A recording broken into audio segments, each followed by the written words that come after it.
નરેન્દ્ર મોદીનું સંબોધન ચાલી રહ્યું છે, સીધા જઈએ છે ત્યાં. सदन में रखा था. मैं राष्ट्रपति जी के अभिभाषण पर धन्यवाद देने के लिए आपके समय उपस्थित हुआ हूं और मैं उनका हृदय से आभार व्यक्त करता हूं. इस चर्चा में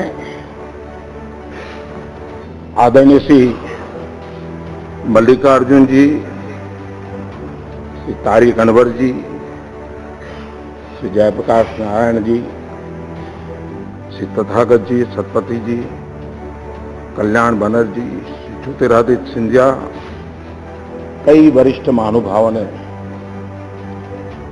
चर्चा को प्राणवान बनाया, कई पहलुओं को उजागर करने का प्रयास किया है और मैं इसके लिए चर्चा में शरीक होने वाले सभी आदरणीय सदस्यों का आभार व्यक्त करता हूं.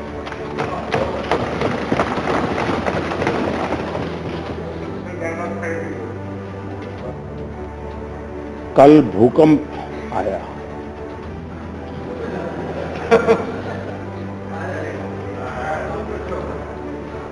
इस भूकंप के कारण जिन जिन क्षेत्रों में असुविधा हुई है, मैं उनके प्रति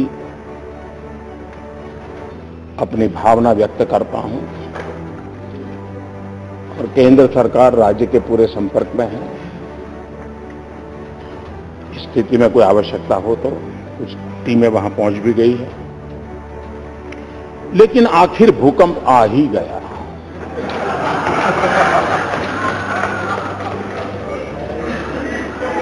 मैं सोच रहा था कि ये भूकंप आया कैसे, क्योंकि धमकी तो बहुत पहले सुनी थी.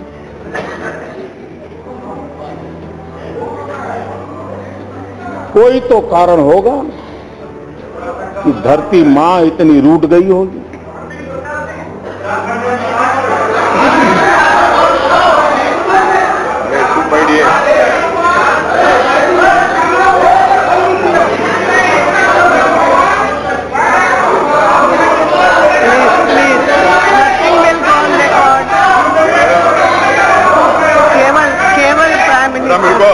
उनको बैठाइए प्लीज. कल्याण जी, ये क्या, ये ठीक नहीं है, प्लीज. कल्याण जी, आपका सीआर ठीक हो रहा है, आपका कल्याण होगा. Please please, no not like this, nothing will go. Please please, Kalyan ji, this is not the way. बैठिए बैठिए बैठिए.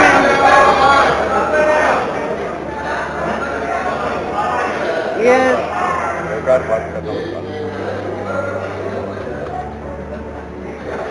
कल का भूकंप, प्लीज, ये ठीक नहीं. बैठे बैठे, दिस इज नॉट द वे.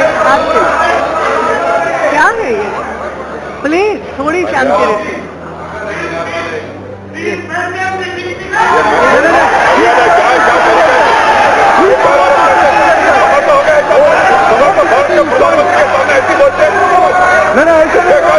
क्या बात है? प्लीज के बारे में Kalyan ji, Kalyan Banerjee, please, this is not. Now I am warning you, ऐसा मत करो प्लीज. कल आपने भी अच्छा भाषण दिया, सबने सुना. नाउ आज बिल्कुल शांति से. हाँ, तो आप बैठिए प्लीज, प्लीज बैठिए. Now please take your seat. Yes. आदरणीय अध्यक्षा जी,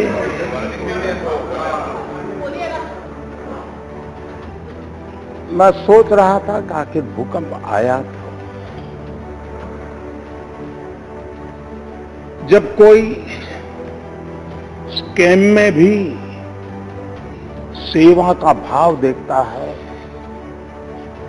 स्कैम में भी नम्रता का भाव देखता है तो सिर्फ मां नहीं, धरती मां भी हो जाती है और तब जाकर के भूकंप आता है।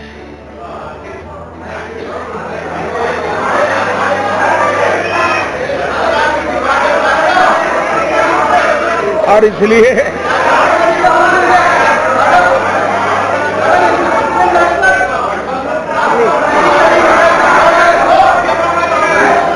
राष्ट्रपति जी ने अपने अभिभाषण में जनशक्ति का ब्यौरा दिया है। हम ये जानते हैं, कोई भी व्यवस्था हो, लोकतांत्रिक हो या अलोकतांत्रिक हो, जनशक्ति का मिजाज कुछ और ही होता है। कल हमारे मल्लिकार्जुन जी कह रहे थे कि कांग्रेस की कृपा है कि अब भी लोकतंत्र बचा है और आप प्रधानमंत्री बन पाए। वाह, क्या शेर सुनाया।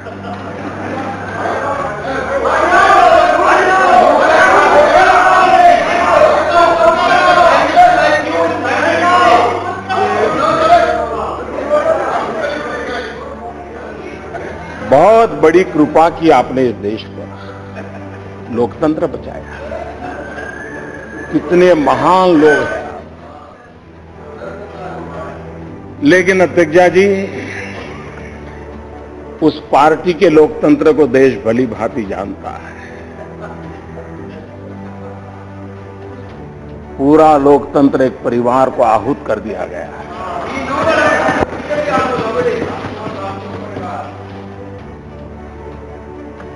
और 75 का कालखंड, माननीय अध्यक्षा जी, 75 का कालखंड जब देश पर आपातकाल थोप दिया गया था, हिंदुस्तान को जेल खाना बना दिया गया था, देश के गणमान्य वरिष्ठ नेता जयप्रकाश बाबू समेत लाखों लोगों को जेल के सलाखों में बंद कर दिया गया था। अखबारों पर ताले लगा दिए गए थे और उन्हें अंदाज नहीं था कि जनशक्ति क्या होती है।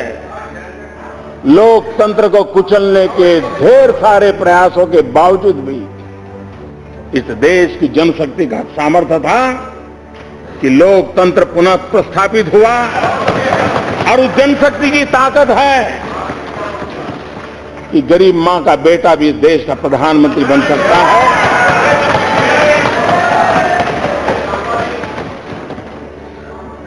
और इसलिए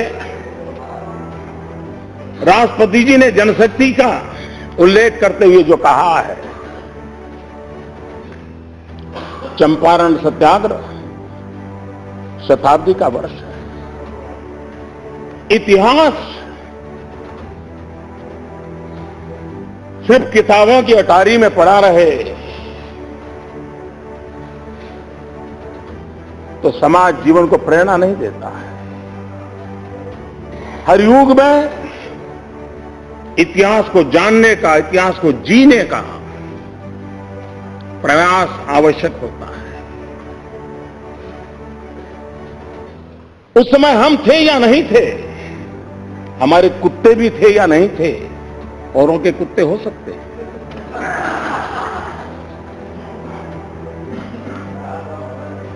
हम कुत्तों वाली परंपरा से पले बड़े नहीं हैं।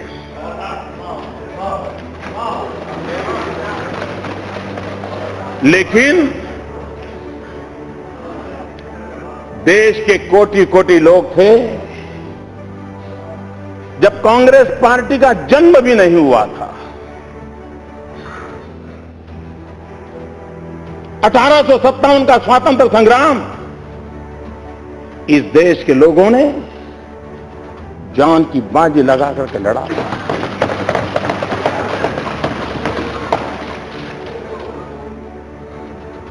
और सबने मिल करके लड़ा था। संप्रदाय की कोई भेद रेखा नहीं थी। और तब भी कमल था, आज भी कमल है।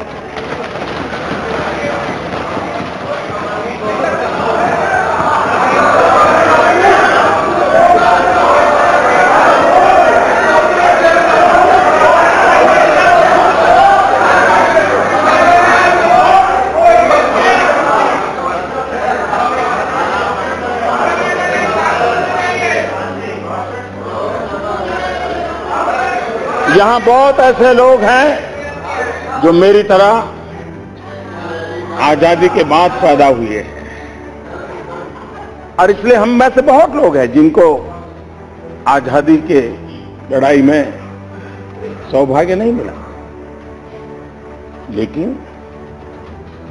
देश के लिए जीने का तो सौभाग्य मिला है और हम जीने की कोशिश कर रहे हैं।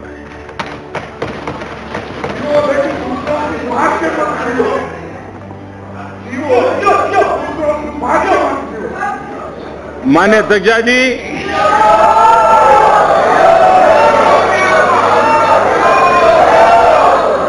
और इसलिए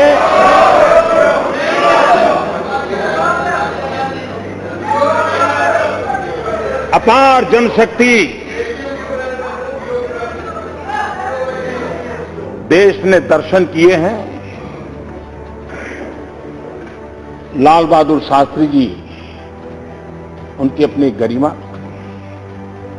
युद्ध के दिन थे। हर हिंदुस्तानी के दिल में भारत विजय के भाव से भरा हुआ माहौल था। और उस समय जब लाल बहादुर शास्त्री जी ने कहा था, देश ने अन्न त्याग के लिए पहल की। सरकार बनने के बाद आज के राजनीतिक वातावरण को हम जानते हैं। ज्यादातर राज्य व्यवस्थाओं ने, राजनेताओं ने, राज्य सरकारों ने, केंद्र सरकारों ने जन सामर्थ्य को करीब करीब पहचानना छोड़ दिया है और लोकतंत्र के लिए सबसे बड़ा चिंता का विषय भी रहता है। मुझ जैसे एक सामान्य व्यक्ति ने बातों बातों में कह दिया था कि जो अफोर्ड कर सकते हैं वो गैस की सब्सिडी छोड़ दें। जब हम जनता से कट जाते हैं, जनमन से कट जाते हैं। 2014 में हम चुनाव लड़ रहे थे तो एक दल इस मुद्दे पर चुनाव लड़ रहा था कि 9 सिलेंडर देंगे कि 12 सिलेंडर देंगे। हमने आकर के 9 और 12 की चर्चा को कहां ले गए। हमने कहा जो अफोर्ड कर सकते हैं वो सब्सिडी छोड़ सकते हैं। क्या सिर्फ कहा था? इस देश के 1 करोड़ 20 लाख से ज्यादा लोग गैस सब्सिडी छोड़ने के लिए आगे आए। इस सरकार और वहां बैठे हुए लोगों के गर्व का विषय सीमित नहीं है। ये 125 करोड़ देशवासियों की शक्ति का परिचय है। और मैं इस सदन को प्रार्थना करता हूं, राष्ट्रपति जी के उद्बोधन के माध्यम से प्रार्थना करना चाहता हूं और देश के राजनीतिक जीवन में निर्णायक की अवस्था में बैठे हुए निर्णय प्रक्रिया के भागीदार सबको आह्वान करता हूं कि हम हमारे देश की जनशक्ति को पहचानें, उस सामर्थ्य को पहचानें। हम भारत को नई ऊंचाइयों पर ले जाने के लिए जन आंदोलन की अवधारणा लेते हुए एक सकारात्मक माहौल बना करके देश को आगे बढ़ाने की दिशा में काम करें।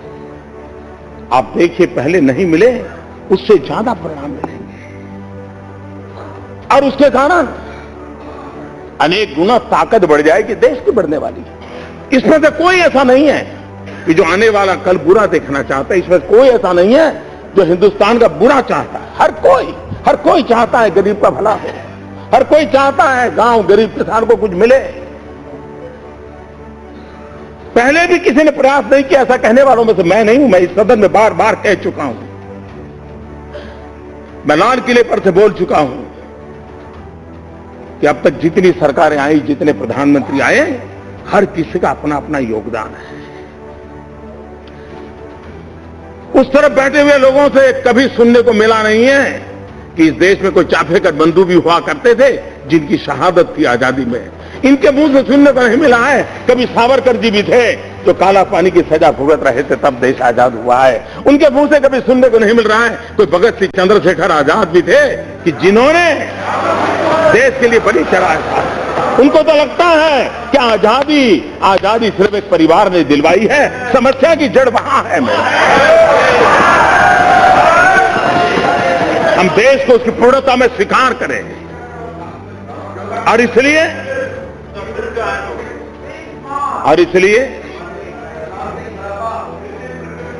जनशक्ति को जोड़ करके हमारे यहां शास्त्रों में कहा गया है, अमंत्रम अक्षरम नास्ति, नास्ति मूलम अनौषधम, अयोग्यः पुरुषो नास्ति, योजक तत्र दुर्लभ।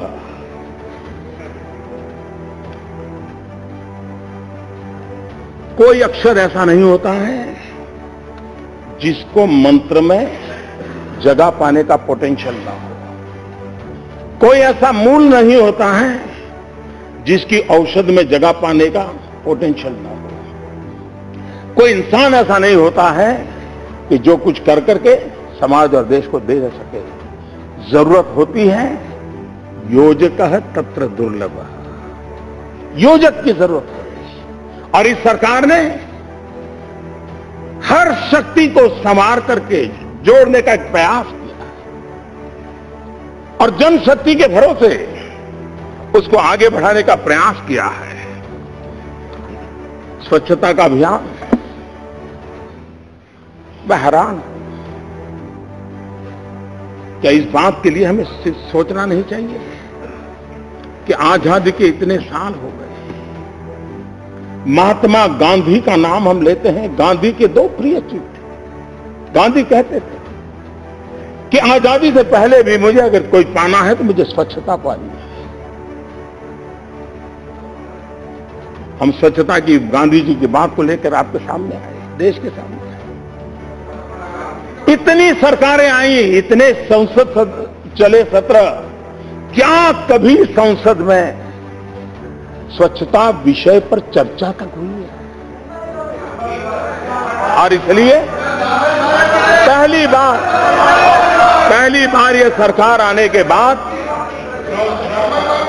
और इसलिए क्या स्वच्छता को भी हम राजनीति के एजेंडा का हिस्सा बनाएंगे? आप में से कौन है जो गंदगी में जीना चाहता है? आपके इलाके में कौन है जो गंदगी चाहता है?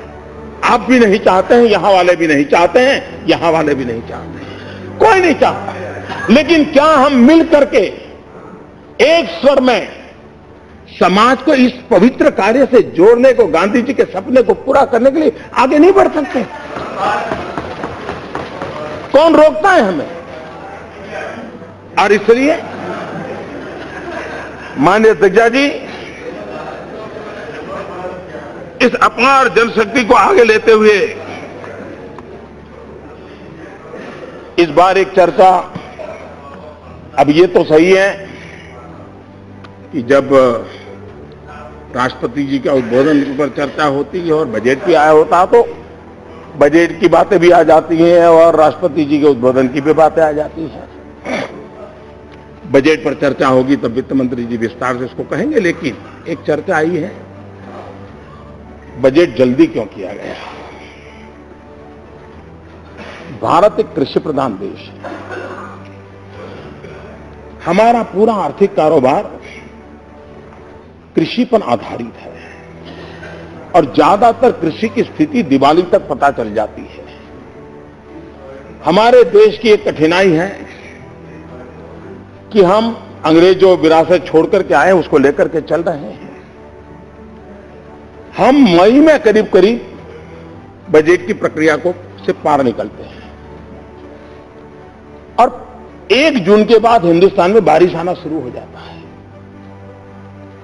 3 महीने तक बजट का उपयोग होना असंभव हो जाता है।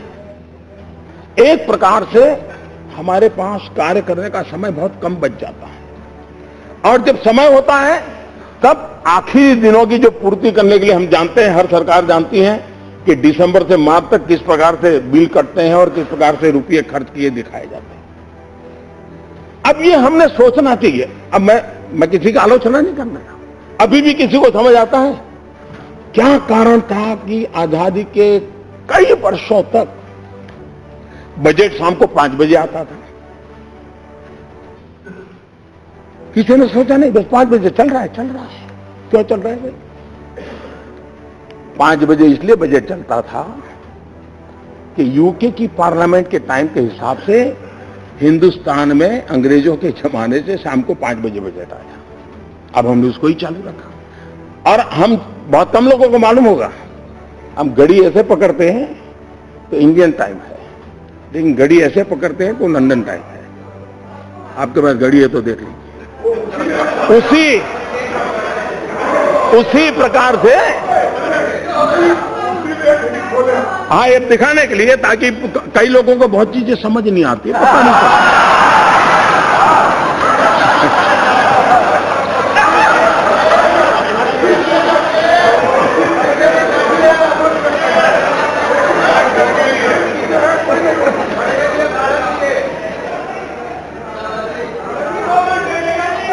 अब अटल जी की सरकार आई तब समय बदला गया।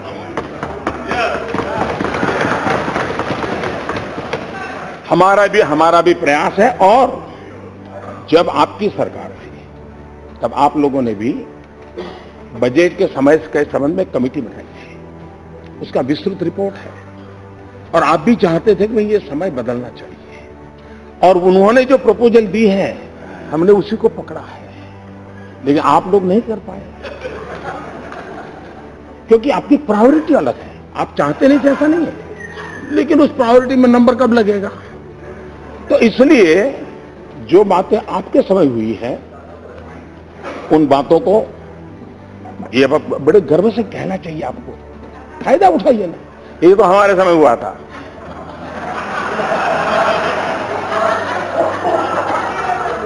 अब ये भी आप भूल जाते हैं, चलो मैंने याद दिला दिया, आप इसका भी लाभ लीजिए।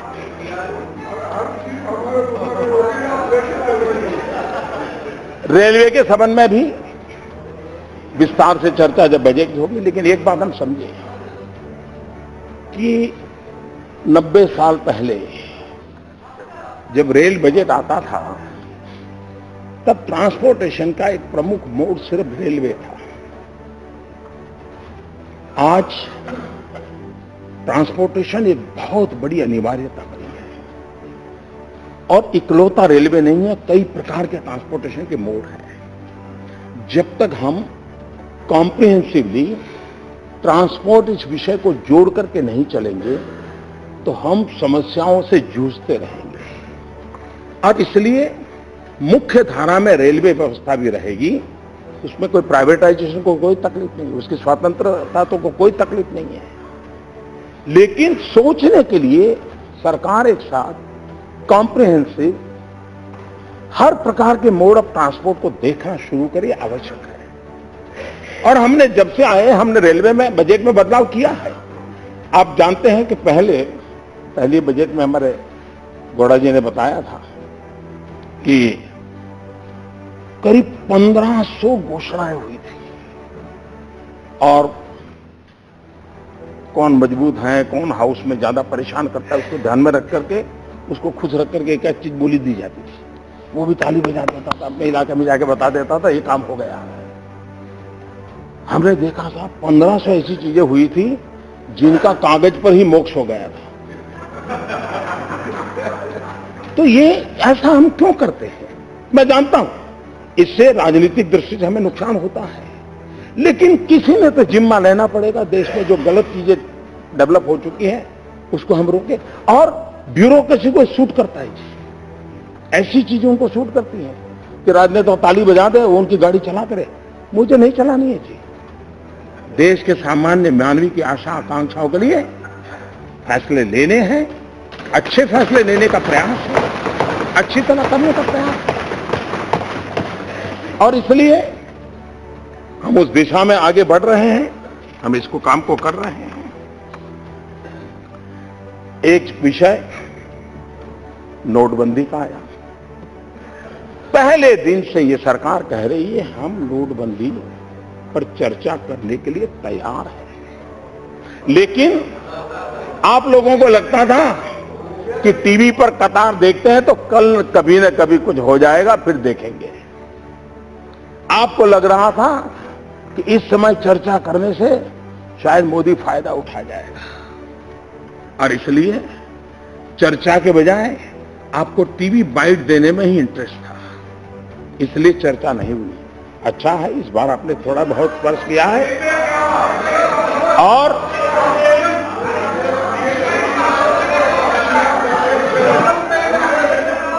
Nothing only prime minister statement, nothing. 70 days बर्बाद किया आपने सदन को। कितना बड़ा बदलाव आया है, और मुझे विश्वास है कि जो बारीकी से चीजों का अध्ययन करते हैं, अब तक उनका ध्यान नहीं गया है, तो मैं चाहूंगा कि उनका ध्यान जाए। 2014 के पहले का वक्त देख लीजिए, 2014 मई के पहले का, वहां से आवाज उठती थी कि कोयले में कितना खाया, 2G में कितना गया,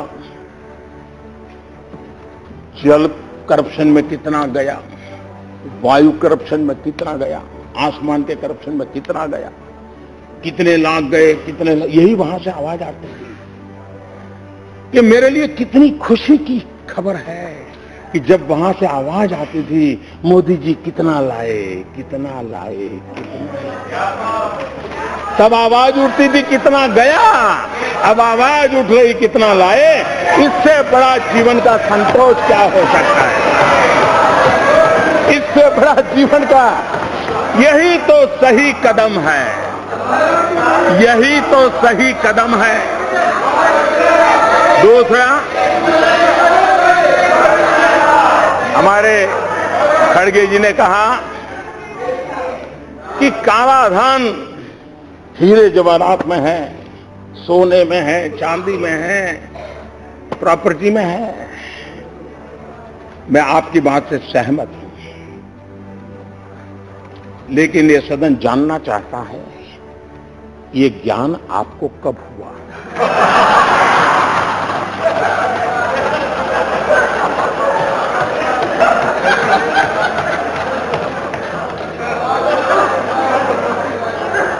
क्योंकि इस बात का कोई इनकार नहीं कर सकता है कि भ्रष्टाचार का प्रारंभ नगद से होता है,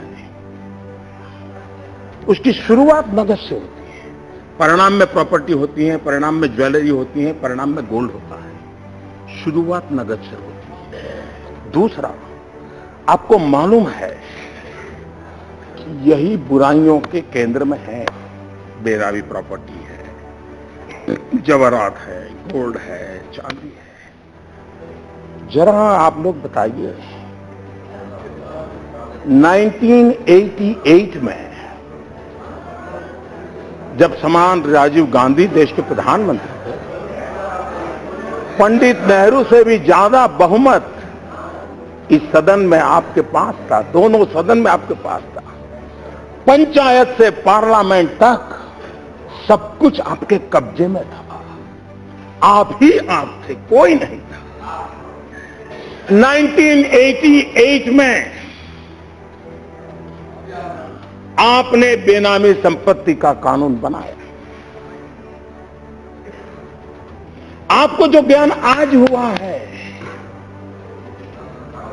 क्या कारण था कि 26 साल तक उस कानून को नोटिफाई नहीं किया गया? क्या कारण था उसको दबाव कर? अगर उस समय नोटिफाई किया होता तो जो ज्ञान आज आपको हुआ है, 26 साल पहले की स्थिति थोड़ी ठीक थी, देश बहुत जल्दी साफ सुथरा होने की दिशा में एक काम हो जाता। वो कौन लोग थे जिनको कानून बनने के बाद ज्ञान हुआ कि अब कानून दबाने में फायदा है? वो किस परिवार? आप इससे बच नहीं सकते। आप किसी का नाम दे करके बच नहीं सकते। आपको जवाब देना पड़ेगा देश को। जो ज्ञान आज हुआ है, और ये सरकार है जिसने नोटबंदी से पहले पहला कदम उनके खिलाफ उठाया, कानून बनाया है। और मैं आज इस सदन के माध्यम से भी देशवासियों को कहना चाहता हूं, आप कितने ही बड़े क्यों न हो, गरीब के हक का आपको लौटाना पड़ेगा।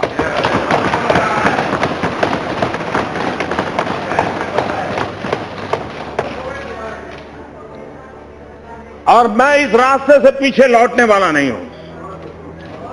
मैं गरीबों के लिए लड़ाई लड़ रहा हूं और गरीबों के लिए लड़ाई लड़ता रहूंगा। इस देश के गरीबी के मूल में, इस देश में गरीबी के मूल में देश के पास प्राकृतिक संपदा की कमी नहीं थी, देश के पास मानव संसाधनों की कमी नहीं थी, लेकिन देश में एक ऐसा वर्ग पनपा जिन्होंने लोगों के हक लूटते रहे। उसी का नतीजा है कि देश जिस ऊंचाई पर पहुंचना चाहिए था नहीं पहुंच पाया। आप कहते हैं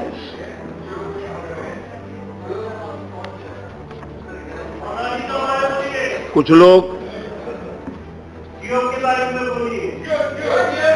उसकी जिनकी एजेंसी होगी वो बोलेंगे।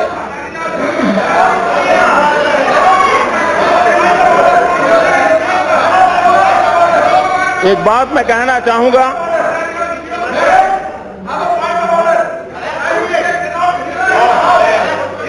क्या है? You cannot be disturbing the house like this. Please take your seat. No, you cannot be disturbing like this. Nothing is, आप चिंता मत। हम ये जानते हैं कि अर्थव्यवस्था को बैठ जाइए। Nothing is going on record. Please. इस बात का कोई इनकार नहीं कर सकता है, बस गलत एक समांतर अर्थव्यवस्था डेवलप हुई थी। और ऐसा नहीं है, ये काम भी आपके संज्ञान में भी पहले भी आया था। ये विषय आप ही की सरकार की, आप ही की कमिटियों ने भी आपको सुझाया था। जब इंदिरा जी राज करती थी तब यशवंतराव जी चौहान ये विषय लेकर के उनके पास गए थे, और तब जाकर के उन्होंने कहा था कि क्यों भाई कांग्रेस को चुनाव नहीं लड़ने का? आपको निर्णय गलत नहीं था, चुनाव का डर था। हमें चुनाव की चिंता नहीं है, देश की चिंता है, इसलिए हम निर्णय किए। और ये बात निश्चित है, कोई इनकार नहीं कर सकता है कि कोई भी व्यवस्था में कैश कितना, चेक कितना, एक कारोबार डेवलप हो चुका है और एक प्रकार से जीवन का हिस्सा बना है। जब तक आप उसको गहरी चोट नहीं लगाओगे तब तक स्थिति से बाहर नहीं आओगे। और इसलिए हमने जो फैसले किए हैं, आपने किस प्रकार से देश चलाया, ऐसा लगता है कि कुछ दलों के दिलो दिमाग में चारवाक का मंत्र उनके जिंदगी में बहुत काम आ गया है। उन्होंने चारवाक के ही मंत्र को लेकर के शायद, और कभी जाकर के कोई अंग्रेजी कवि को उल्लेख करते हुए ये भी कह देते बड़े बड़े व्यक्ति कि मरने के बाद क्या है, क्या देखा है। अभी तो चारवाक का तत्व ज्ञान है। मैं उस सदन में जाऊंगा तब इसका उल्लेख बराबर डिटेल में करूंगा। लेकिन चारवाक कहते थे, यावत जीवेत सुखम जीवेत, ऋणम कृत्वा घृतम पिबेत। बस्तीभूतस्य देहस्य पुनरागमनम कुतः। जब तक जियो मौज करो, जियो, हाँ? जब तक जियो मौज करो, चिंता किस बात की, कर्ज करो और जी पियो। उस जमाने में संस्कार दे लिए घी कहां भाई, भगवत मान, नहीं तो और कुछ पीने का कहते हैं।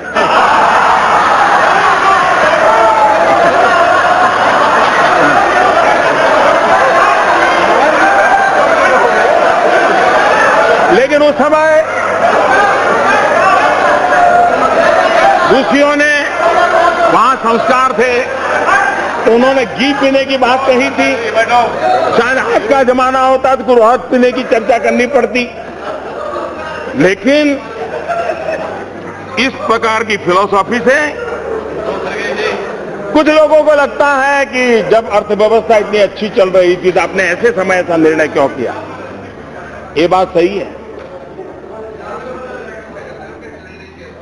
आप जानते हैं, अगर आपको कोई बीमारी हो और डॉक्टर कहता है भी ऑपरेशन करना है, ऑपरेशन बहुत जरूरी है, फिर भी वो कहता है पहले भाई शरीर ठीक करना पड़ेगा, डायबिटीज कंट्रोल करना पड़ेगा, डीगना कंट्रोल करना पड़ेगा, 7-8 दिन और मशवरा, फिर बाद में ऑपरेशन करना। जब तक वो स्वस्थ नहीं होता है ऑपरेशन करना नहीं पसंद करता डॉक्टर, कितनी भी गंभीर स्थिति हो। डीमोनेटाइजेशन के लिए यह समय इतना पर्याप्त था कि देश की अर्थव्यवस्था तंदुरुस्त थी।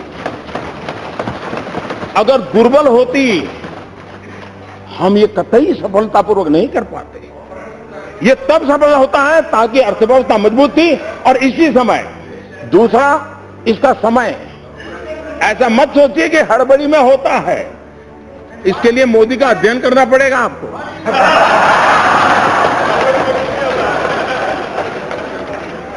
और आप देखिए, हमारे देश में साल भर में जितना व्यापार होता है, करीब करीब उतना ही व्यापार दिवाली के दिनों में हो जाता है। यानी 50% दिवाली के दिनों में, 50% साल भर। एक प्रकार से पूरा उद्योग, व्यापार, किसानी, सब काम दिवाली के आसपास उसकी पीक पर पहुंच जाता है। उसके बाद नेचुरल लल पीरियड हमारे देश में हमेशा होता है। दिवाली के अलावा दुकानदार भी 15-15 दिन बंद रख करके बाहर चले जाते हैं, लोग अपने आप घूमने। ये प्रॉपर टाइम था कि जबकि सामान्य कारोबार ऊंचाई पर पहुंच गया है, उसके बाद अगर 15-20 दिन दिक्कत होती है और फिर 50 दिन में ठीक ठाक हो जाएगा। और मैं आज देख रहा हूं कि जो मैंने हिसाब किताब कहा था उसी प्रकार से गाड़ी चल रही है। और इसलिए आप ये भी जानते हैं,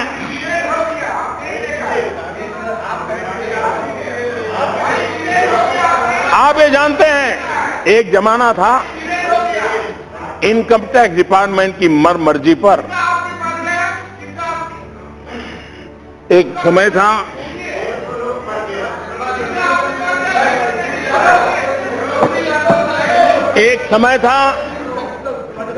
जब देश में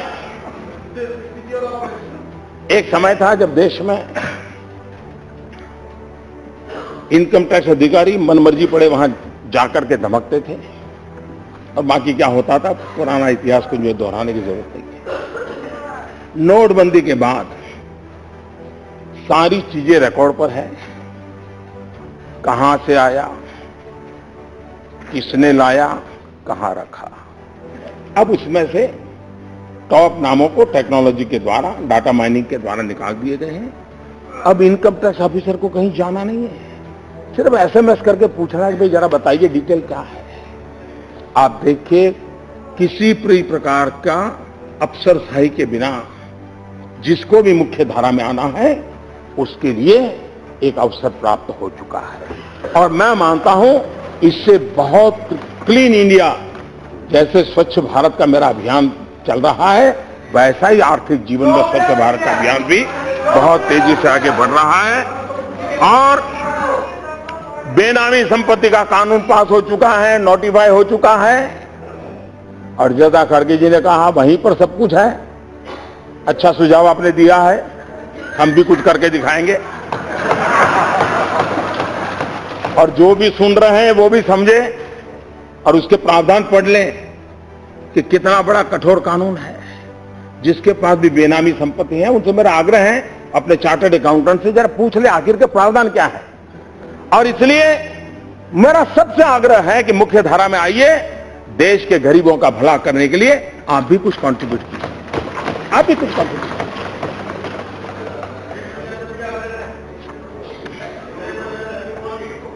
जहां जहां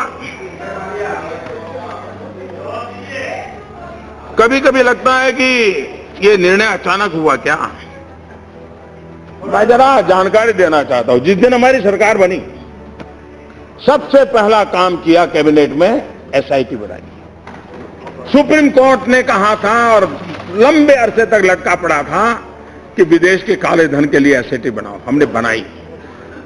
सुप्रीम कोर्ट ने कहा था उस प्रकार से बनाई।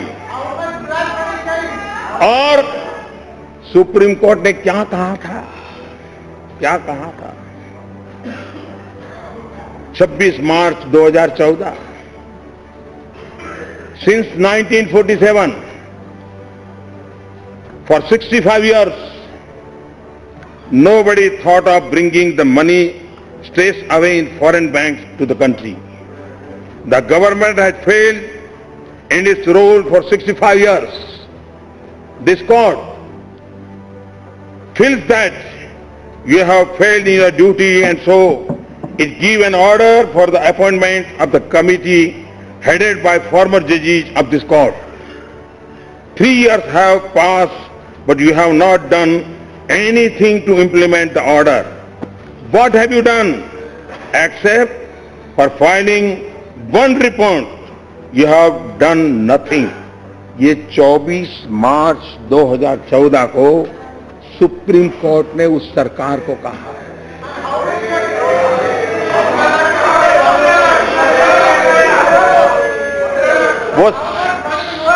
वही तो मैं कह रहा था, वो जमाना था तब आवाज उठती थी कितना गया, अब आवाज उठ रही है कितना आया और आके रहेगा, आते रहेगा। आप देखिए एक के बाद एक देखिए, विदेश में जमा काले धन के खिलाफ नया कठोर कानून बनाया, प्रॉपर्टी जब्त करने की बात कही। इस बार भी बजट में एक नया कानून की बात कही गई है, सजा भी 7 साल से 10 साल कर दी। टैक्स हेवन जो थे मॉरिशस, सिंगापुर वगैरह, उस पुराने जो नियम आप बना करके गए थे उसको हमने बातचीत की, उनको समझाया, हमारी परिस्थितियां समझाई, उसको हम ले आए। हमने स्विट्जरलैंड से समझौता किया कि वो रियल टाइम इंफॉर्मेशन देंगे, कोई भी हिंदुस्तानी नागरिक पैसा रखेगा तो उसका पता चल जाएगा।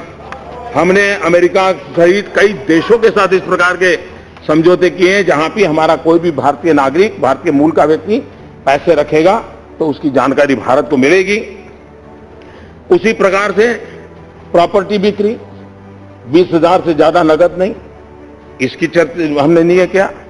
रियल एस्टेट बिल को पास किया, ज्वेलरी के मार्केट में भी 1% एक्साइज डाली ताकि इस चीजों को स्ट्रीमलाइन करना था, किसी को परेशान नहीं करना था। और आप ही लोग हैं इस देश सदन में, इधर हो या उधर हो, मुझे चिट्ठियां आई हैं जब हमने कहा कि 2 लाख से ज्यादा कोई अगर ज्वेलरी परचेज करता है तो उसको पैन नंबर देना होगा। मैं हैरान हूं, काले धन और भ्रष्टाचार के खिलाफ भाषण देने वाले लोग मुझे चिट्ठियां लिखते थे कि पैन नंबर मांगने का नियम रद्द कर दीजिए ताकि लोग कैश मनी से सोना लेते रहे, गहने लेते रहे और काला बाजार चलता रहे। हम टिके रहे, हम उसको करके दिखाया, एक एक कदम उठाया। मैं जानता हूं ये राजनीतिक फायदे के लिए काम कोई ऐसा नहीं कर सकता, वरना तो आप पहले कर लेते। ये कठिनाई है, लेकिन देश का भला करने के लिए निर्णय करने थे और गरीबों का भला करना था, इसलिए निर्णय किए थे। 2 लाख से ज्यादा से किसी सामान पर 10 लाख से ज्यादा महंगी गाड़ी पर 1% अतिरिक्त टैक्स लगा दिया। हमने इनकम टैक्स डिक्लेरेशन स्कीम भी लाई और अब तक में सबसे स्कीम में सबसे ज्यादा पैसा लोगों ने डिक्लेयर किया। 1100 से ज्यादा पुराने कानून हमने खत्म किए और यहां बताया गया कि आपने नोटबंदी के संबंध में, कोई कहता है 150 बार, कोई कहता है 130 बार, वो सब अलग अलग आंकड़े बोलते हैं, इतने नियम बदले, बहुत अच्छा याद रखते हैं। अब मैं आपको बताना चाहता हूं, ये तो एक ऐसा काम था जिसमें हम जनता की कोई तकलीफ तुरंत हम समझने के बाद रास्ता खोजने का प्रयास करते थे। दूसरा, जिन लोगों को सालों से लूटने की आदत लगी है वो रास्ता खोजते तो हमें बंद करने के लिए कुछ न कुछ करना पड़ता था। लड़ाई का मौसम था, एक तरफ देश को लूटने वाले थे और एक तरफ देश को ईमानदारी की तरफ ले जाने का मोर्चा लगा हुआ था। लड़ाई पल पल चल रही थी, वो एक तू डाल डाल में 5-5 इस प्रकार से लड़ाई चल रही थी। लेकिन जो आप लोगों का बड़ा प्रिय कार्यक्रम है, जिसको लेकर के आप बड़ी पीठ थपथपा रहे हैं, वैसे उसके लिए आपको हक नहीं है, क्योंकि जब इस देश में राजा रजवाड़ों का शासन था तब भी गरीबों के लिए राहत काम के नाम से योजनाएं चलती थी। उसके बाद भी हिंदुस्तान में फूड फॉर वर्क के नाम से कई योजना, 9 देश आजाद होने के बाद 9 प्रकार की अलग अलग नामों से चली हुई योजना चलते चलते चलते अब उसने एक नाम लिया जिसको मनरेगा कहते हैं। कई यात्रा करके आया हुआ है और हर राज्य में, जहां कम्युनिस्टों की सरकार थी उन्होंने भी पश्चिम बंगाल में किया था, जहां शरद पवार की सरकार थी महाराष्ट्र में किया था, गुजरात में भी जो कांग्रेस की सरकार, हर देश में किसी ने आजादी के बाद इस प्रकार के काम किए ही किए, हर किसी ने किए। तो कोई नई चीज नहीं थी, लेकिन नाम नया था। लेकिन देश को और आपको खुद को भी जान करके आश्चर्य होगा कि शांत रूप से इतने सालों से चली हुई योजना के बाद भी मनरेगा में 1035 बार परिवर्तन किए हैं। 1035 बार नियम बदले गए हैं। आप कभी अपने तो आईने में झांकिए, और उस समय तो लड़ाई नहीं थी, इतने बड़े दबाव में काम करना नहीं था। क्या कारण था कि मनरेगा जैसा एक जो लंबे अरसे से चल रहा था, उसको भी आपको लाने के बाद 1035 बार उसमें परिवर्तन करने पड़े। और इसलिए नियमों में परिवर्तन किया। एक्ट तो एक बार हो गया, एक्ट 1035 बार परिवर्तित नहीं हुआ है। और इसलिए मैं आज listen to the honorable Prime Minister ना, we have listened to you, हमने सुना है आपको, आप भी शांति से सुनिए। और इसलिए आज मैं आपको 40 मिनट के बजाय 1.25 घंटे मिल चुके थे बाबू। और इसलिए मैं कहना चाहूंगा, आज मुझे आपको काका हाथरसी की एक कविता के शब्द सुनाता हूं। काका हाथरसी के कविता के शब्द सुनाता हूं, और मैं काका हाथरसी को याद करता हूं तो कोई उत्तर प्रदेश के चुनाव के साथ न जोड़े, क्योंकि उनके हर चुनाव में काका हाथरसी की बात तो चलती रहती थी। काका हाथरसी ने किया था, काका हाथरसी ने कहा था, अंतरपट में खोजिए, अंतरपट में खोजिए, छिपा हुआ है खोट। अंतरपट में खोजिए, छिपा हुआ है खोट। और काका हाथरसी ने आगे कहा है, मिल जाएगी आपको बिल्कुल सत्य रिपोर्ट।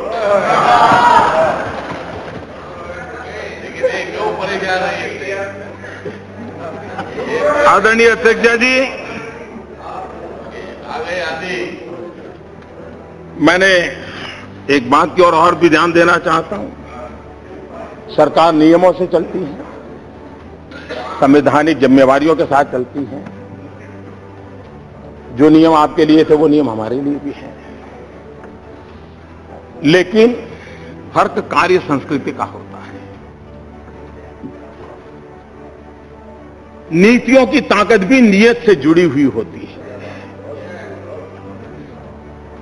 अगर नियत में खोट है तो नीतियों की ताकत माइनस में चली जाती है, जीरो छोड़ो माइनस में चली जाती है।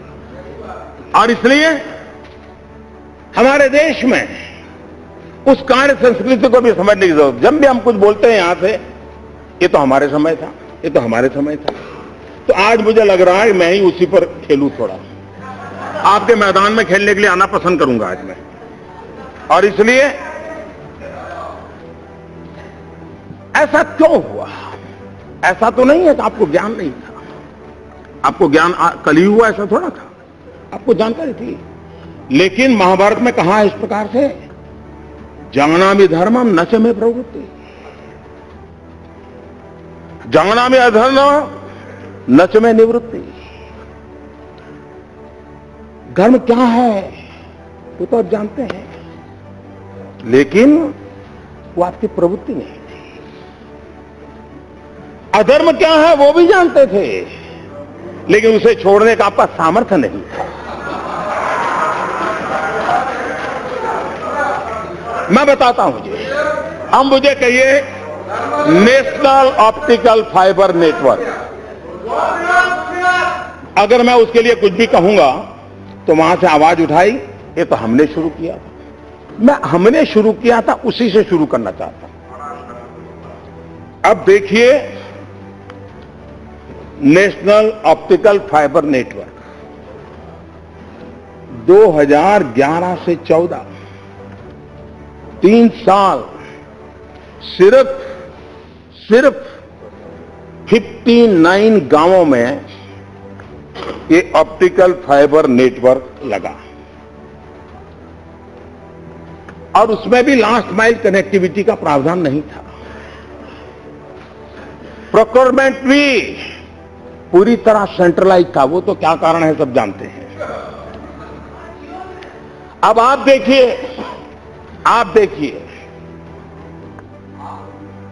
हमने पूरी कार्य संस्कृति कैसे बदलती है, अप्रोच कैसे बदलता है।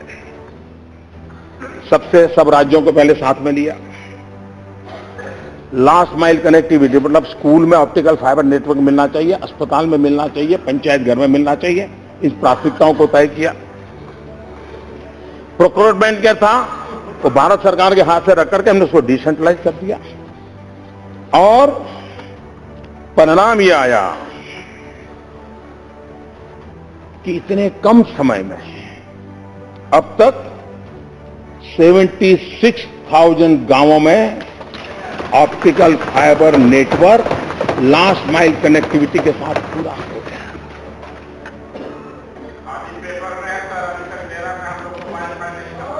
दूसरा, अभी यहां बताया जा रहा था कल कि आप लेस कैश सोसाइटी या कैशलेस सोसाइटी के लिए बोल रहे हैं। लोगों के पास क्या है, लोगों के पास क्या है, मोबाइल।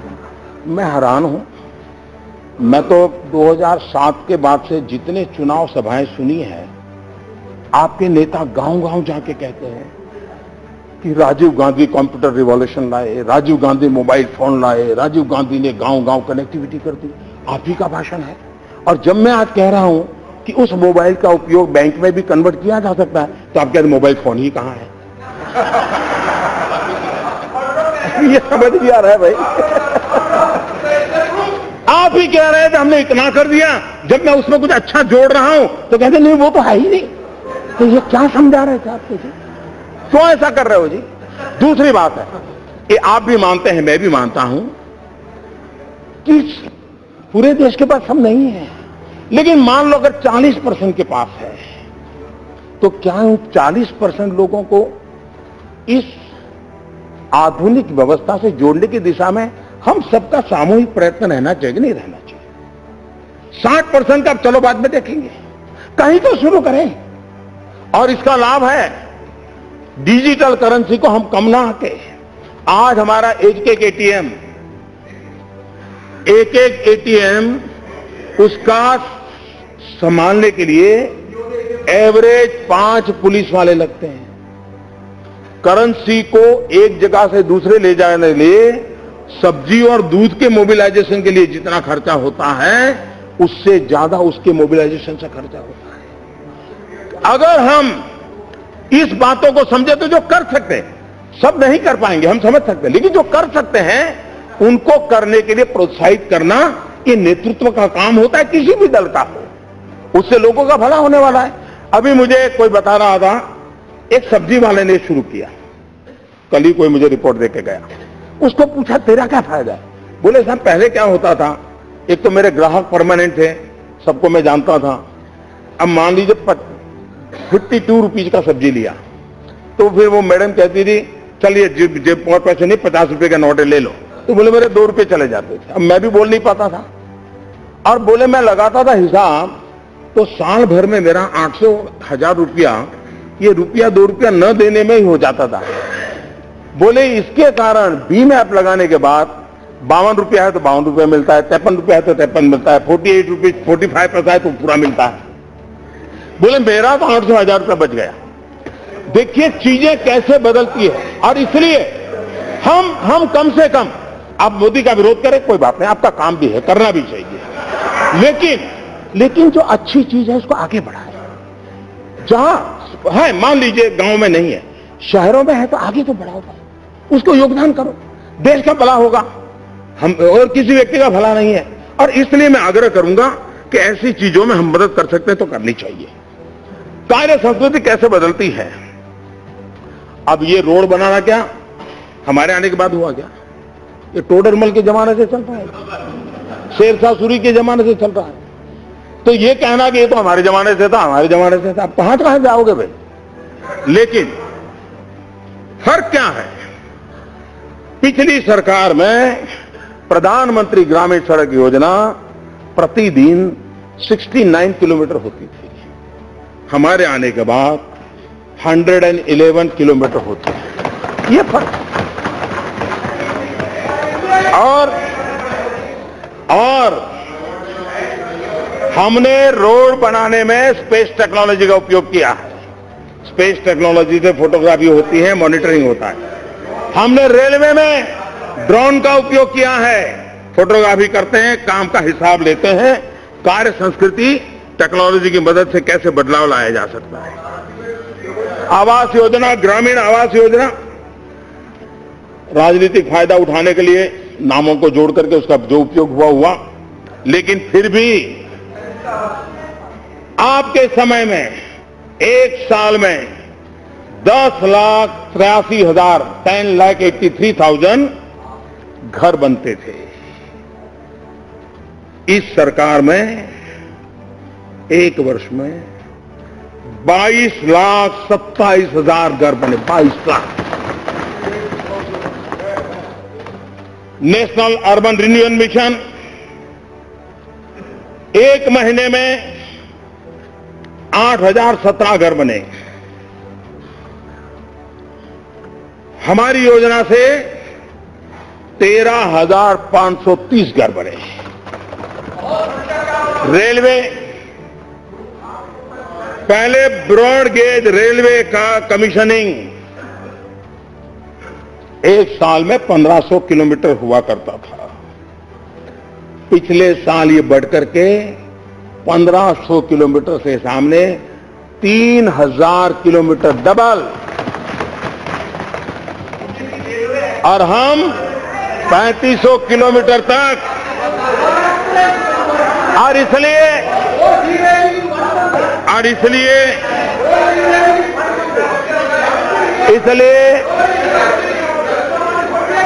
ये परिणाम अचानक नहीं आए। योजनाबद्ध तरीके से हर पल हर चीज का मॉनिटर करते करते यही लोग, यही कानून, यही मुलाजिम, यही फाइल, यही माहौल, उसके बाद भी बदलाव लाने में हम तेज गति से आगे बढ़ रहे हैं। और ये अचानक नहीं होता है, इसके लिए पुरुषार्थ करना पड़ता है। और इसलिए हमारे शास्त्रों में कहा गया है, उद्यमेन ही सिद्धंति कार्याणि न मनोरथ है। उद्यमेन ही सिद्धंति कार्याणि न मनोरथ है, नहीं सुप्तस्य सिंहस्य प्रविशन्ति मुखे मुगा। उद्यम से ही कार्य सिद्ध होते हैं, ना कि मनोरथों से। सोए हुए सिंह के मुख में हिरण आकर से प्रवेश नहीं करता है, उसको भी शिकार करना पड़ता है।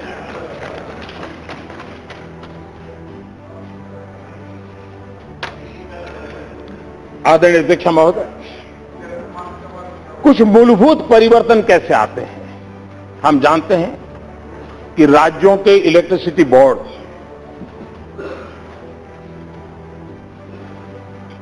उन राज्यों के इलेक्ट्रिसिटी बोर्ड डिस्कॉम सारे राज्य संकट में हैं। कभी तो हिंदुस्तान में लाल किले पर से इसकी चिंता की गई थी प्रधानमंत्री के द्वारा, इतनी हद तक ये हालत बिगड़ी हुई थी। पिछले 2 साल में बिजली उत्पादन में क्षमता बढ़ी, कन्वेंशनल एनर्जी उसको जोड़ा गया, ट्रांसमिशन लाइन उसको बढ़ाया गया, सोलर एनर्जी को जोड़ लाया गया। 2014 में 2700 मेगावाट थे, आज हम उसको 9100 मेगावाट पहुंचा दिए। सबसे बड़ी बात,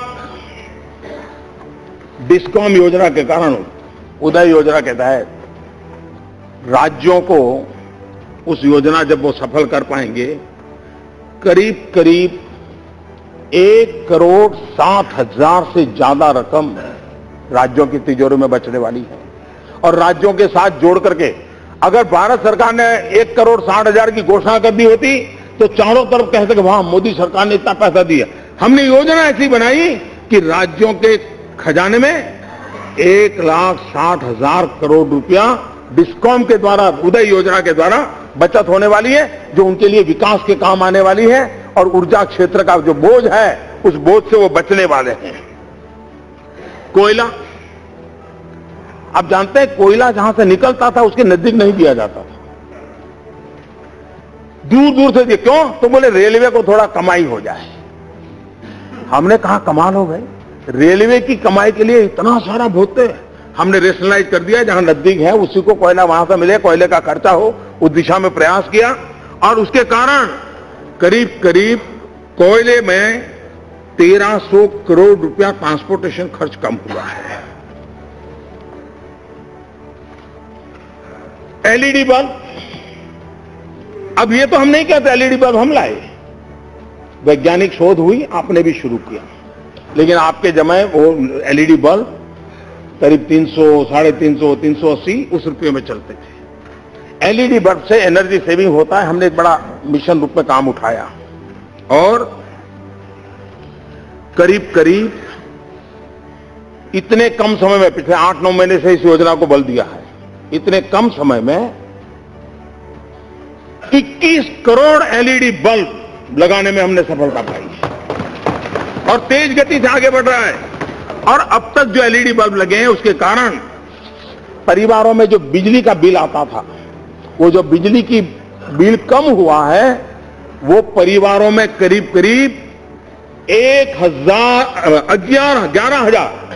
11,000 करोड़ रुपयों का बचत हुई है। अगर किसी सरकार ने बजट में 11,000 करोड़ बिजली उपभोक्ताओं को देने का तय किया होता तो अखबारों में हेडलाइन बनती है। हमने एलईडी बल्ब लगाने मात्र से 11,000 करोड़ रुपया बिजली का बिल सामान्य मानवी के घर में कम किया है। कार्य संस्कृति अलग होती है तो कैसा परिवर्तन आता है, इसका ये नमूना है। और इसलिए हमने इस काम को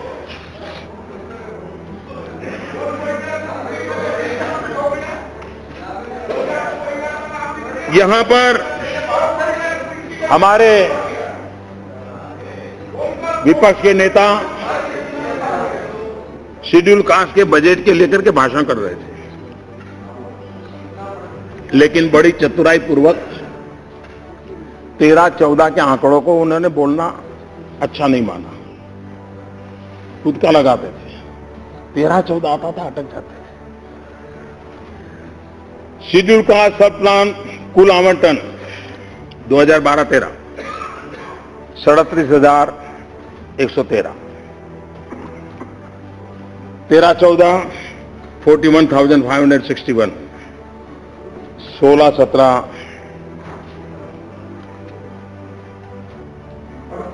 38,833, 16-17 40,920, 33.7% increase, 33.7% increase. और इस साल के बजट में 52,393, 52,393, और इसलिए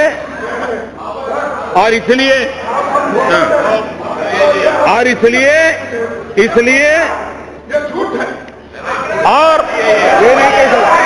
ये नहीं कह सकते आप, ये झूठ है, ये नहीं कह सकते आप सत्य सुनने की हिम्मत चाहिए, सत्य सुनने की हिम्मत चाहिए। एक और काम मैं बताना चाहता हूं, ये सरकार भ्रष्टाचार के खिलाफ लड़ाई लड़ने वाली सरकार है। भ्रष्टाचार के खिलाफ लड़ाई लड़ने के समय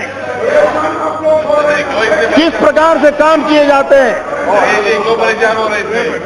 17 मंत्रालय के 84 योजनाएं हमने डायरेक्ट बेनिफिट ट्रांसफर आधार योजना के साथ जोड़ करके उसको आगे किया, और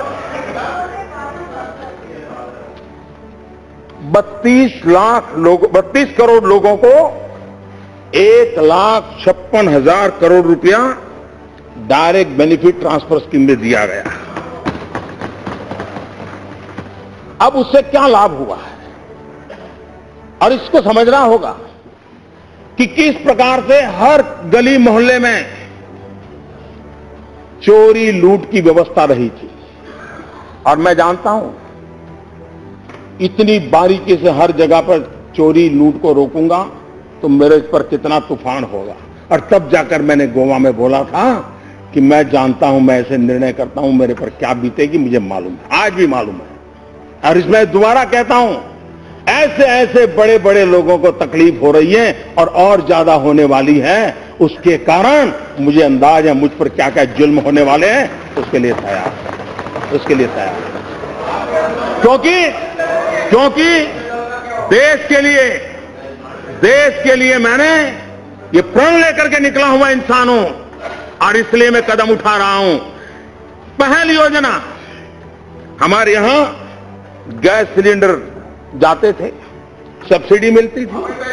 जब उसको आधार योजना से जोड़ा तो उसका लीकेजेज करीब 26,000 करोड़ रुपए से ज्यादा लीकेजेज रुका, जिसका परिणाम ये आया कि 1.5 करोड़ गरीब परिवारों को गैस का कनेक्शन देने में हम सफल हुए।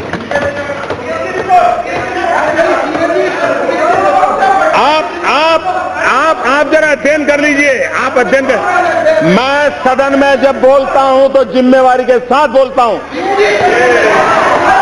पिछले 2.5 वर्षों में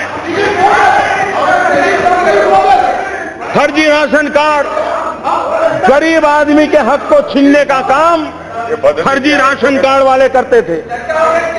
गरीब को जो मिलना चाहिए उसको बिचौलिए अपने यहां फर्जी राशन कार्ड के थप्पे रखते थे और माल चुरा लेते थे और काले बाजारी में बेचते थे।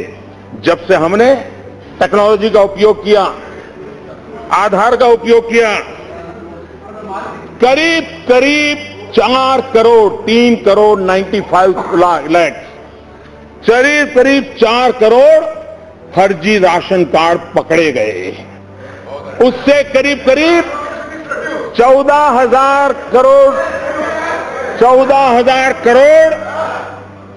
ये इतनी रकम बिचौलियों मार खाते थे, गरीब के हक का मार खाते थे, वो मुख्य धारा में आया और गरीबों की तरफ गया।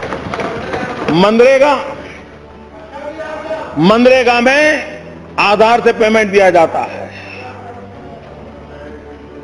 डायरेक्ट ट्रांसफर पैसा होता है, करीब 94% सक्सेस मिली है। और उसका परिणाम यह हुआ है कि लीकेजेज 7,633 करोड़ 7,633 करोड़ रुपीज उसका लीकेज अब तक बच पाया है। और ये हर वर्ष, एक वक्त का नहीं, आने वाले वर्षों में भी बचने वाला। और आगे भी जो है किस प्रकार से national social assistance program NSAP करीब करीब 400 करोड़ रुपया, जिसका कोई लेन देन नहीं मिल रहा है लेकिन पैसे जाते थे। कुछ तो ऐसी चीजें पाई गई, जिस बेटी का जन्म नहीं हुआ वो बेटी विधवा भी हो गई और खजाने से धन भी जा रहा है। इन सब को रोकने की कार्य संस्कृति को लेकर के हम चले हैं। स्कॉलरशिप, ऐसे कई चीजें हैं। एक मोटा मोटा अंदाज लगाता हूं, एक वर्ष में, और ये हर वर्ष, अभी तो मैं कह रहा हूं शुरुआत है, 49,500 करोड़ रुपीस ये बिचौलियों के पास जाते हुए रुक गए। आप कल्पना कर सकते हैं, करीब करीब 50,000 करोड़ रुपया जो गरीबों के हक का था वो बिचौलिए खा जाते थे। करप्शन के नाम पर, लूट के नाम पर उनको रोकने का काम, उसके लिए एक बड़ी हिम्मत लगती है, करके दिखाया है। आदरणीय अध्यक्ष जी, मैं कार्य संस्कृति का एक उदाहरण भी देना चाहता हूं। किसानों की बड़ी बड़ी बातें करते हैं। हर वर्ष राज्यों के मुख्यमंत्री भारत सरकार को इस बात की चिट्ठी लिखते थे कि हमें यूरिया मिलना चाहिए, यूरिया। मैं भी जब मुख्यमंत्री था लिखता रहता था, और यूरिया पाने में बहुत बड़ी दिक्कत होती। मैं आज बड़े संतोष के साथ कहता हूं, पिछले 2 साल से किसी मुख्यमंत्री को यूरिया के लिए चिट्ठी नहीं लिखनी पड़ी। कहीं यूरिया के लिए कतार नहीं लगी है, कहीं यूरिया के लिए लाठीचार्ज नहीं हुआ है। लेकिन ये बात हम भूले नहीं, पुराने अखबार निकाल दीजिए, किसानों को यूरिया पाने के लिए कितनी तकलीफ होती है। अब मुझे बताइए, नीम कोटिंग, इसका ज्ञान सिर्फ हम ही को है क्या? क्या आपको नहीं था क्या? आपको था। आपने 5 अक्टूबर 2007 यूरिया नीम कोटिंग की चर्चा आपके ग्रुप ऑफ मिनिस्टर के द्वारा प्रिंसिपली अप्रूव हुई। 5 अक्टूबर 2007 से लेकर के क्या हुआ, करीब करीब 6 साल। एक तो आपने कैप लगाई 35%, उससे ज्यादा नहीं नीम कोटिंग करना।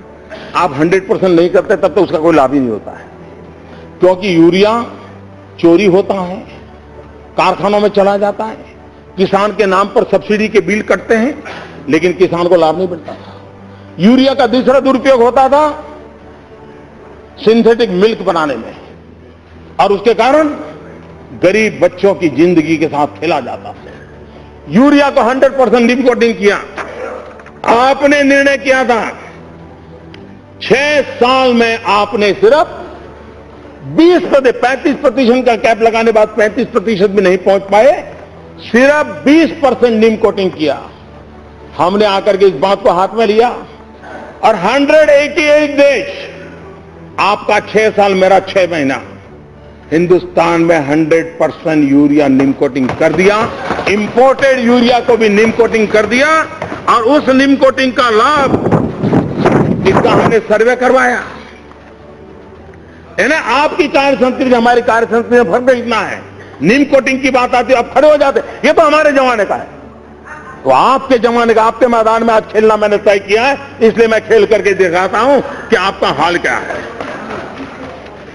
नीम कोटिंग का अध्ययन हमने करवाया, agriculture development and rural transformation centre, उन्होंने तो एनालिसिस करके रिपोर्ट दिया है, किसानों का कितना भला हो रहा है। देखिए, धान के उत्पादन में 5% वृद्धि, गन्ने के उत्पादन में 15% वृद्धि। आप कल्पना कर सकते हैं कि किसानों को इसके कारण कितना खर्चा बच रहा है।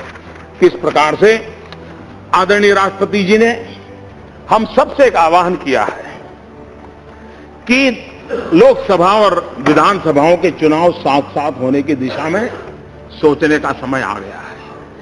इसको राजनीतिक तमाजों से न तोला जाए। तत्कालीन हर किसी को थोड़ा बहुत नुकसान होगा, हर किसी को थोड़ा बहुत होगा, लेकिन इस विषय पर गंभीरता से सोचने की आवश्यकता है।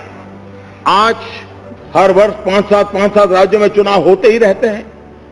1 करोड़ से ज्यादा सरकारी मुलाजिम कभी न कभी चुनावों में लगे रहते हैं। सबसे ज्यादा नुकसान शिक्षा क्षेत्र से जुड़े हुए हमारे अध्यापकों प्राध्यापकों को चुनाव के काम में जाना पड़ता है। हमारे भविष्य की पीढ़ी को नुकसान हो रहा है, बार बार चुनाव के कारण हो रहा है, और उसके कारण खर्च में भी बहुत बड़ी वृद्धि हो रही है। और इसलिए 2009 का जो लोकसभा का चुनाव हुआ तो 1100 करोड़ का खर्च हुआ था, और 2014 का लोकसभा का चुनाव हुआ 4000 करोड़ से भी ज्यादा हुआ। आप कल्पना कर सकते हैं इस गरीब देश पर, ये गरीब देश पर कितना बोझ पड़ रहा है। आज कानून व्यवस्था की दृष्टि से अनेक नई नई चुनौतियां आ रही है। प्राकृतिक संकटों के कारण भी सिक्योरिटी फोर्स की मदद लगती है। दुनिया भर में फैल रहा आतंकवाद और हमारे दुश्मन देश जिस प्रकार से हरकतें कर रहे हैं, हमारी सिक्योरिटी फोर्स को उसमें ताड़ रहे हैं। इतना बड़ा काम बढ़ता जा रहा है, दूसरी तरफ सिक्योरिटी फोर्सेस की ज्यादातर शक्ति चुनावी प्रबंधनों में लगाई जानी पड़ रही, उनको भेजना पड़ रहा है। जिन संकट को हम समझे और एक दीर्घदृष्टा के रूप में कोई एक दल इसका निर्णय नहीं कर सकता है, सरकार इसका निर्णय कतई नहीं कर सकती है, लेकिन अनुभव के आधार पर जिम्मेवार लोगों ने मिलकर के इस समस्या का समाधान हमने खोजना होगा, हमें रास्ता खोजना होगा। और राष्ट्रपति जी ने जो चर्चा निकाली है उस चर्चा को हमने आगे बढ़ाना चाहिए। उनका धन्यवाद करते हुए, उनके धन्यवाद के लिए हम लोगों ने प्रयास करना चाहिए। ये के बारे में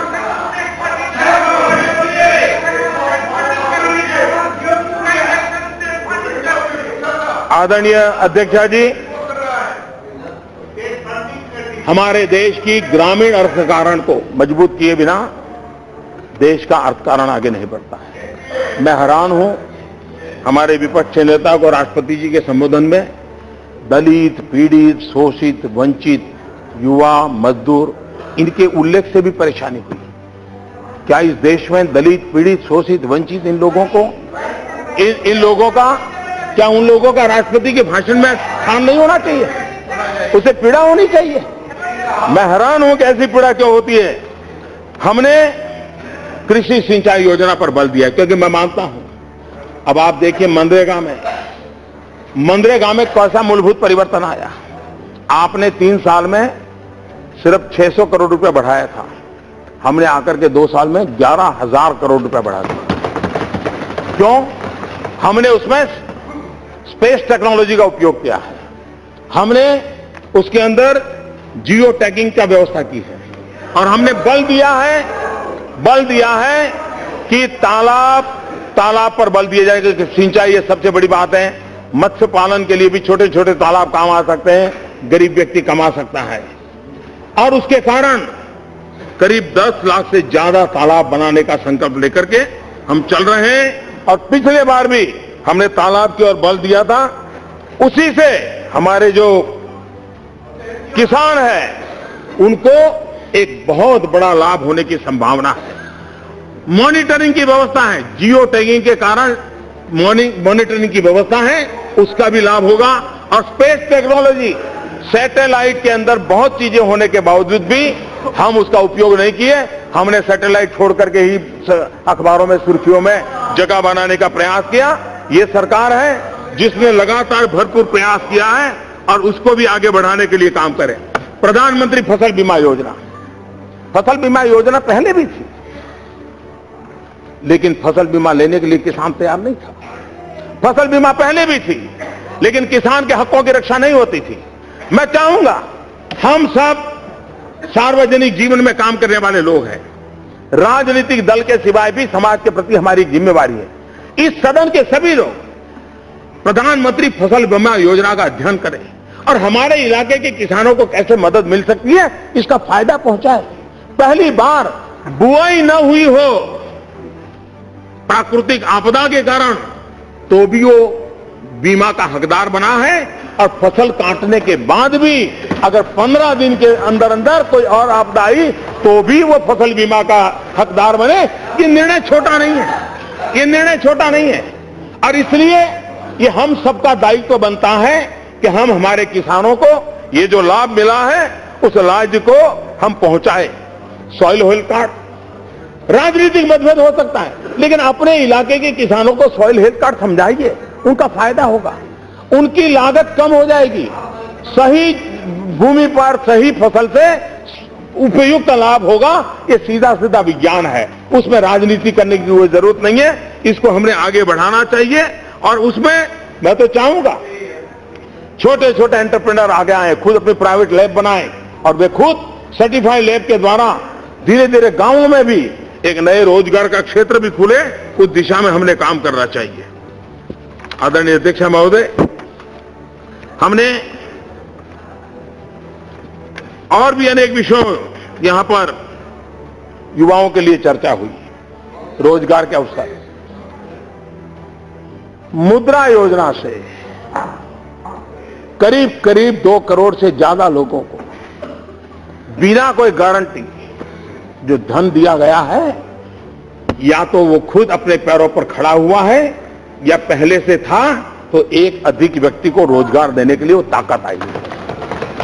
हम लोगों की यही सोच रही, जब तक हम देश में रोजगार के अवसर नहीं बढ़ाएंगे, हमारी नीतियां वो होनी चाहिए कि हर जगह पे उसके रोजगार की संभावनाएं बढ़े, और हमने उस नीति को अपनाया, स्किल डेवलपमेंट पे बल दिया है और उसका लाभ है कि हमारे यहां कृषि क्षेत्र, अब प्रधानमंत्री कृषि सिंचाई योजना, ये प्रधानमंत्री कृषि सिंचाई योजना जब लागू कर रहे हैं तो उस काम में रोजगार लोगों को मिलेगा कि नहीं मिलेगा। हम लोगों को ऊर्जा गंगा की योजना के साथ पूर्वी भारत को गैस पाइपलाइन से जोड़ने की दिशा में बड़ा अभियान चलाया है। सैकड़ों किलोमीटर का गैस पाइपलाइन लगने वाला है। क्या नौजवान को रोजगार की संभावना उसमें पड़ी है कि नहीं पड़ी है? और इसलिए विकास का वो दिशा हो जिसमें नौजवानों को रोजगार मिले।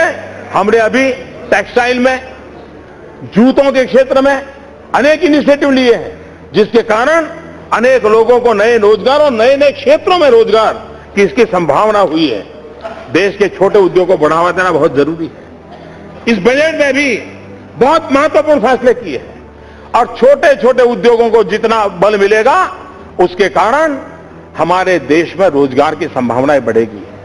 जीरो डिफेक्ट, जीरो इफेक्ट, ये अगर हमारा प्रोडक्शन का क्राइटेरिया रखे तो हम दुनिया के मार्केट को भी कैप्चर कर सकते हैं और हमारे छोटे उद्योगकारों की एक्सपोर्ट करने की ताकत होती है। बड़े बड़े उद्योगकारों को छोटे छोटे पुर्जे लगते हैं, वो छोटे छोटे कारखानों से मिलते हैं और बहुत बड़ा इंजीनियरिंग की दुनिया में हम मिरेकल कर सकते हैं। और इसलिए सरकार ने और अभी बजट में जो योजना लाए हैं नए बजट में, उसका लाभ 96% उद्योगकारों को मिलने वाला है। 96%। 4% जो बड़े लोग हैं वो बाहर रह गए, लेकिन 50 करोड़ से कम वाले करीब 96% है, उन सबको फायदा मिल रहा है और बहुत बड़ा फायदा मिल रहा है। उसके कारण रोजगार के लिए बहुत बड़ी संभावनाएं बढ़ने वाली है। यहां पर सर्जिकल स्ट्राइक, मैं हैरान हूं। अपने सीने पर हाथ रख करके पूछिए, सर्जिकल स्ट्राइक के पहले 24 घंटे राजनेताओं ने कैसे कैसे बयान दिए थे, कैसी भाषा का प्रयोग किया था। लेकिन जब देखा कि देश का मिजाज अलग है, उनको अपनी भाषा बदलनी पड़ी। और मैं आपसे आग्रह करता हूं, यह बहुत बड़ा निर्णय था और इस निर्णय को कोई मुझे पूछता नहीं है। नोटबंदी में तो पूछता है कि मोदी जी सीक्रेट क्यों रखा, कैबिनेट को नहीं बताया, ऐसा पूछ।